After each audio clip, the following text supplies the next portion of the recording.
weaponizing incompetencies or strategic incompetencies. So sa business psychology, ito raw yung hindi mo masyadong inaayos yung trabaho mo kasi para hindi ka bigyan ng mas madaming trabaho. So syempre natural yung bossing ibibigay doon sa mas maayos na trabaho yung mas maraming trabaho.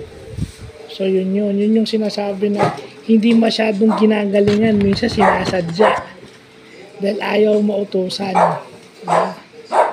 Yung weaponizing incompetencies kasi para sila medyo para yung kung galit ka dun sa kasama mo sa trabaho, siya yung pagod na pagod, ikaw petics lang, parang ganun, kumbaga okay lang sa'yo, tama lang yung ibang katrabaho mo pagod na pagod. So yung pala ang tawag dyan, weaponizing incompetencies or strategic competencies. Kaya nga sinasabing weaponize kasi maraming yan, ayaw magtrabaho ng ayos kasi ayaw mautusan, tinatamad na.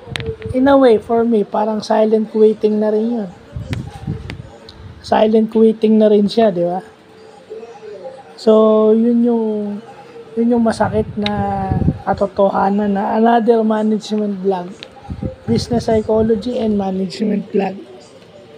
Kasi nasa isip ng tao, bahala ka dyan. Sana bigyan ka ng maraming trabaho para papagod ka. Ako yung tama lang, marami na nga rin akong trabaho, hirap-hirap na nga nitong ginagawa ko bibigyan pa ako ng panibago, yung ganyan. So, yung mga galing na leader, ang mga galing na administrator would know na sinasadya mo. Diba?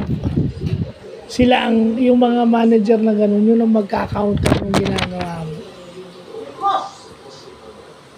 Kasi minsan, pag immediate superior ka, dun sa kasama mo o dun sa assistant mo, yun ang binibigay mo. Kasi kakatwiran nila, mas mahirap yung trabaho ko sa'yo. Diba? Yung ganyan, naranasan ko yan. So, weaponizing incompetencies. Kasi, ang dahilan nila, competent sila, ikaw hindi. O para mag-ano ka, diba? So, walang growth sa ganun. Sabi do sa walang growth sa ganun. Do sa article na nabasa ko. So, yun. Putit na pag-aaralan natin yung mga ganyang bagay.